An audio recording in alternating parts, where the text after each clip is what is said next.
Hi everyone, happy Friday. Hope you're having a great week. I'm Jaron Van Alphen, Certified Financial Planner with Anchor Bay Capital here in sunny Carlsbad, California.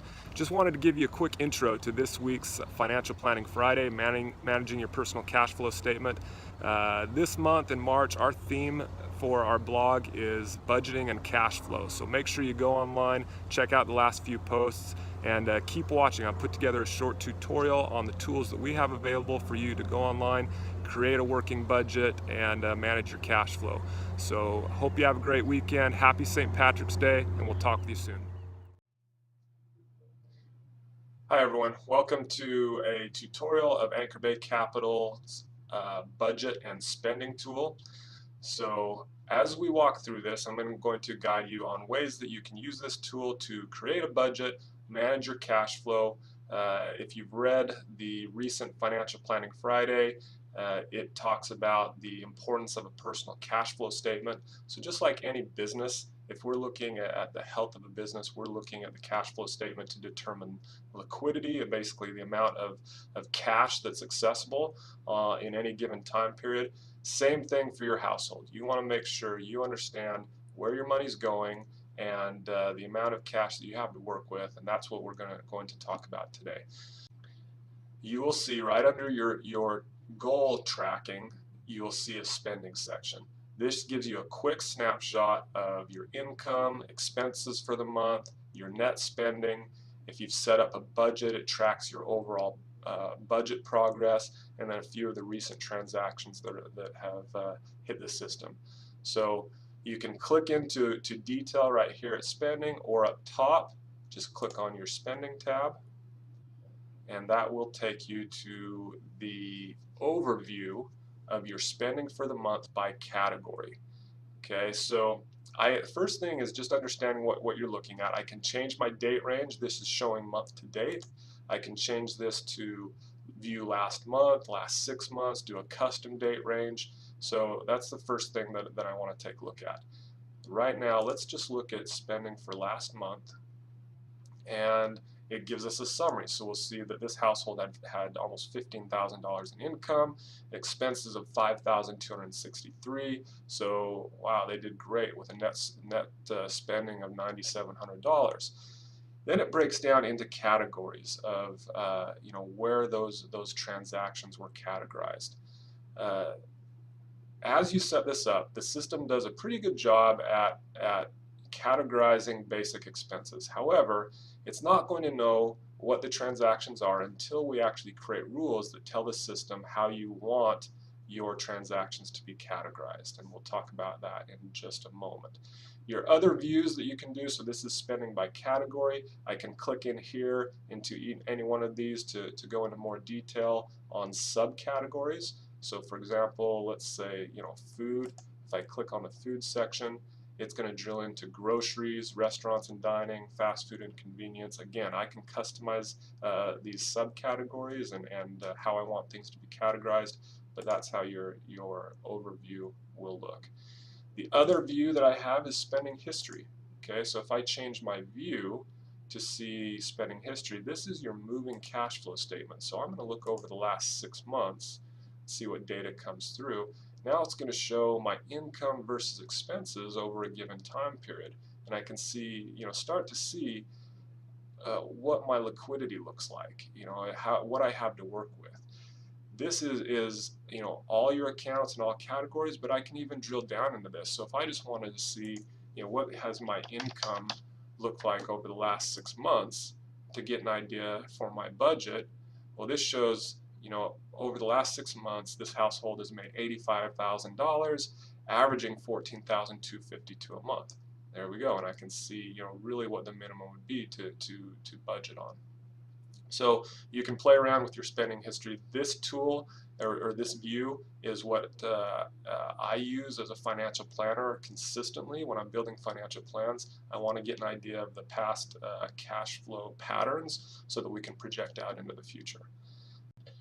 Okay, now we're going to go in and look at how we would create rules to categorize our expenses.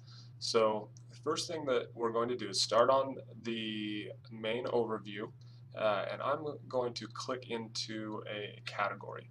So for this demonstration, let's go into auto and transport.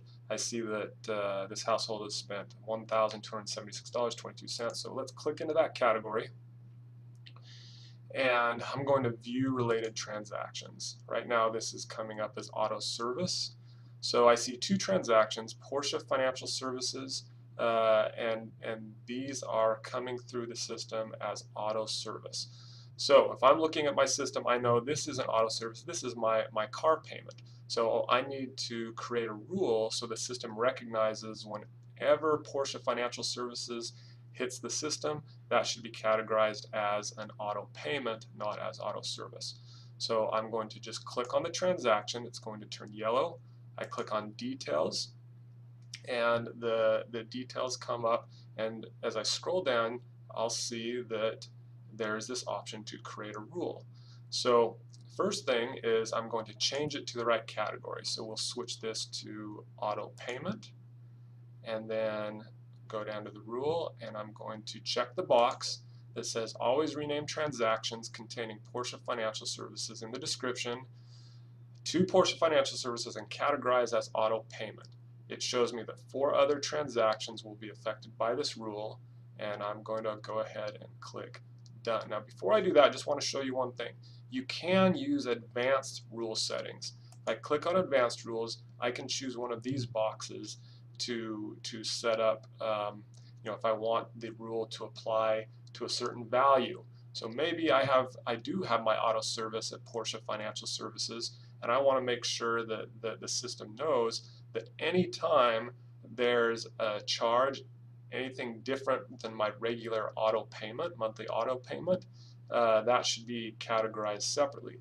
So if I click this button, it's going to show only apply this rule, the auto payment rule, if the payment is $638 a month. So I'm actually going to leave that, and I'll click done. Now I wait till they turn yellow. That means the rule has been applied. Now going forward, every time the system sees this transaction come through for $638.11 from Porsche Financial Services, it will automatically be categorized as auto payment. So that's it on creating rules. If you want to manage rules, I can click up here into settings, and if I want to see what categories I can use, I can just click here and scroll through the different categories. Okay. In another demo, I'll show you how to customize categories, but for now, the system comes pre-built with main categories and subcategories. Okay, last thing we're going to talk about on this demo is budgets. Okay, this is the goal for this month, is making sure you have a working budget, something that you can track on a regular basis.